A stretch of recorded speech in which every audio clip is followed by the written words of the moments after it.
America 250, Revolutionary War Patriots of Waterford, Vermont, by Nola A. Forbes and Beth Cannell. This is Beth reading from page 30 for Selah or Sola, Howe. DAR number A058429, Pension and Widows Pension S*W10114. Selah Howe was born July 29, 1762, in Westmoreland, New Hampshire, and died March 17, 1840, in Hounsfield, New York. His body was buried at Jefferson County, New York, 95187246.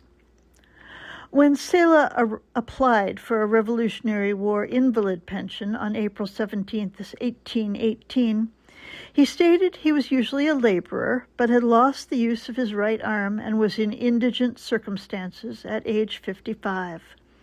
His affidavit tells us that he enlisted as a private in August or September 1779 at Fishkill, New York, under Lieutenant George Frost in Captain Nicholas Gilman's company, 3rd New Hampshire Regiment.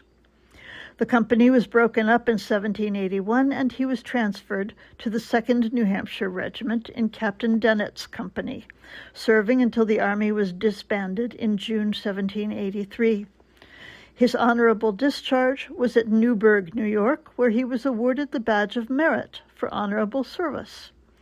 Selah stated he had been engaged in a skirmish at Fort Chester and in a battle near King's Bridge, now New York.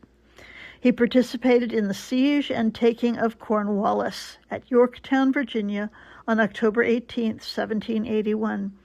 What a significant and memorable event for Selah and his compatriots. Selah married Elizabeth Spear August 15, 1785 at Westmoreland, and was a resident there in the 1790 census. Children William, 1785 to 1821, Samuel, 1788, death year not known, and Alpheus, 1790 to 1815, were born there in Westmoreland. Nathaniel, 1792 to 1862, and Anna, 1795 to 1821, were likely born in Waterford, Vermont. In 1793, Selah was elected as the first town clerk of newly chartered Waterford.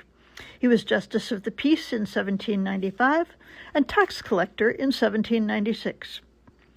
By 1798, he had moved across the river to Littleton, New Hampshire, and signed a petition to operate a Connecticut River ferry to Waterford.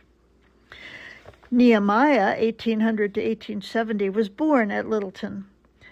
Selah moved to newly chartered Kirby, Vermont by March 1803, when he was elected as their first town moderator.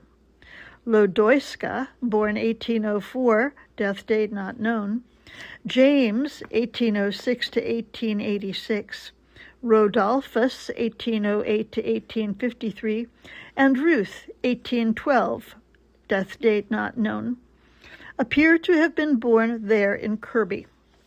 Selah moved to Barnet, Vermont by the 1820 census. The final move was for longer duration, shown from 1825 to 1840 in the Plattsburgh, New York census. His widow Elizabeth lived in Avon, New York in 1841, but moved to her final home in Lafayette, Indiana, with their son James.